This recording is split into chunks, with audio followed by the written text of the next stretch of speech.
Hi, this is a quick video going out to my IB English students who are preparing for their Paper 1 and Paper 2 exams very, very soon. I just want to take a moment to run you through the checklist of things that you should have in mind right before you jump into the test. But first, take a deep breath in, let it out. You totally got this. You're going to do great. When you're preparing for Paper 1, what do you have to do? What are the things that you have to do to take you through the steps? You're going to be given a non-literary document that you have not seen before. The first thing you do, the first 3 to 5 seconds, you're going to give it a cursory but thorough glance, and you're going to figure out what kind of document it is, what the purpose of this document is. Figure out if there are textual elements or if it's mostly visual elements, how the textual and visual elements interplay with each other, what the layout is. That's the first thing you're going to do. Second thing you do, you look at the prompt, and this is so important. You have to look very, very closely at the prompt. Look at the operative words within the prompt, look at the keywords in the prompt, analyze, understand exactly what the prompt is asking you to do. Now you're really going into the document and you're going to be analyzing your text by applying the prompt itself to the document. What is the prompt asking me to do? Take those keywords, go into the document, try to figure out how you would apply that prompt to this document and understand, for example, if the prompt is asking you about implications, if the prompt is asking you about a very specific technique the creator of the document is using, such as persuasive techniques, if they're asking you for argumentative techniques, you have to pinpoint those within the document, within the text itself, but you really have to be looking at the prompt. Number 4, this is when we go into the outlining and brainstorming step.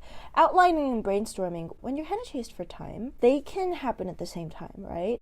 While you're brainstorming, you can be outlining, and while you're outlining, you can suddenly have a new idea, a different way to analyze the document, to approach the document. That's fine. Give yourself anywhere from 5 to 10 minutes to outline, but really have a good organizational structure for this outline. So 4 steps, and step 4 is when we get to outlining. The first 3 steps should have only taken you maybe anywhere from 2 to 3 minutes, but the outline really has to be as robust as possible. Step 5, when you're actually going into the outline, what do? Outline the specifics of what's going in each paragraph.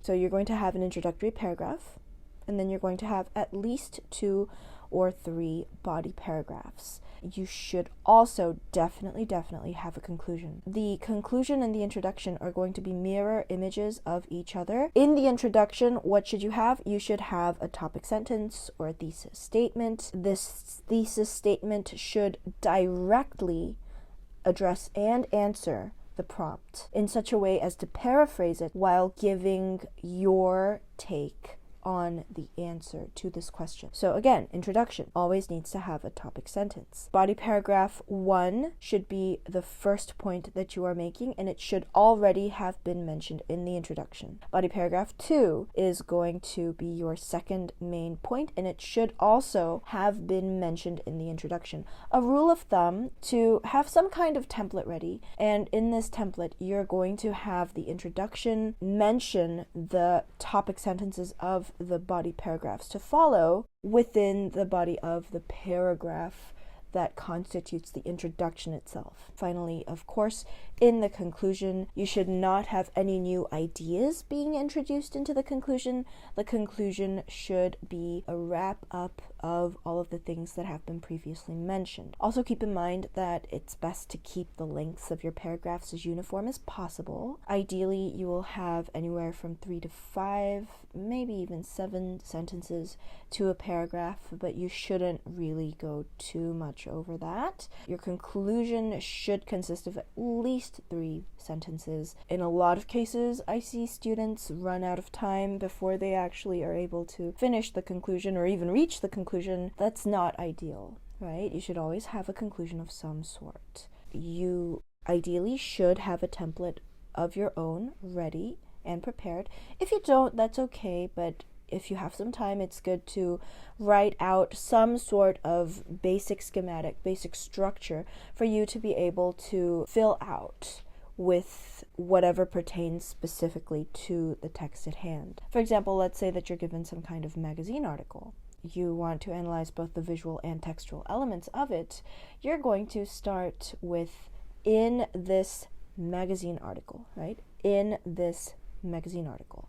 And when you have these stems, right, these basic templates for you to be able to just fill in the blanks with, you're going to be able to get a much quicker start on actually getting to the writing process. So in this magazine article or type of document, what do?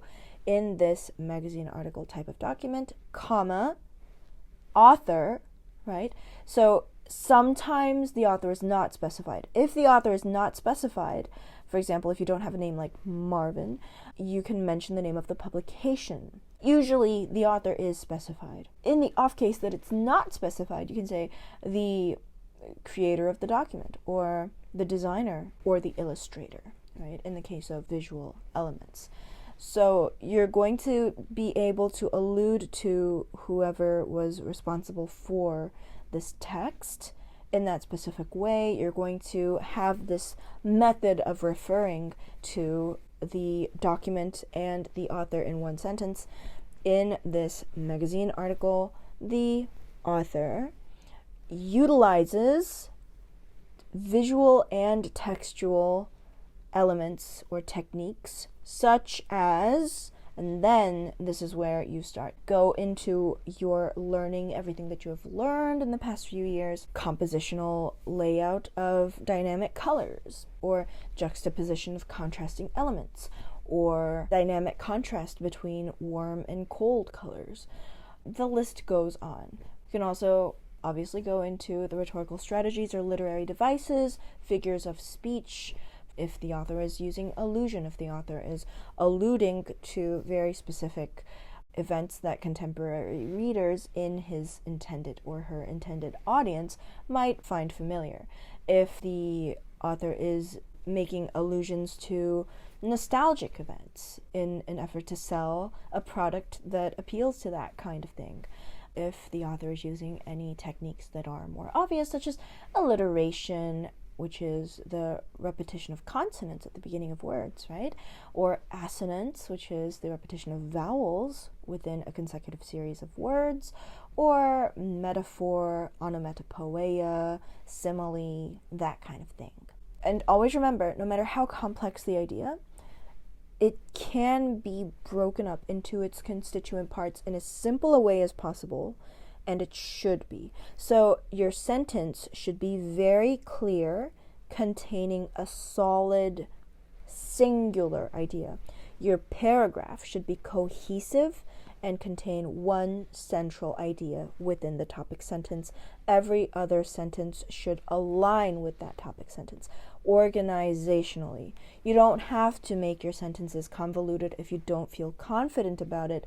As long as you lay out your ideas in as clear and succinct a manner as possible, you got this, right?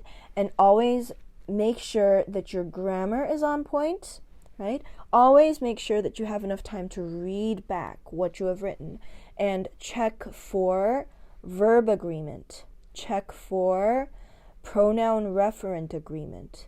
Check for subject, verb, object alignment. Check for if you have any run-on sentences. Check for if you have any punctuation errors. Check for spelling errors, because there are a lot of them that you can be making. Check for your predicates. Make sure you have the right ones in the right order. That's it for paper one.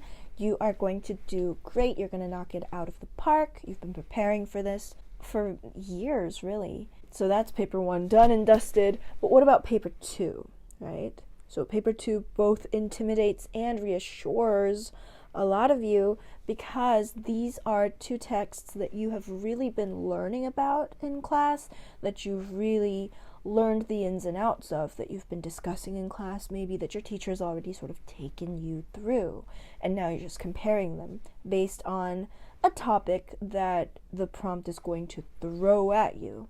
So when the prompt throws that topic at you, number one, first thing you really have to do is look at the prompt, understand the prompt, address the prompt, paraphrase the prompt 2 or 3 times if necessary.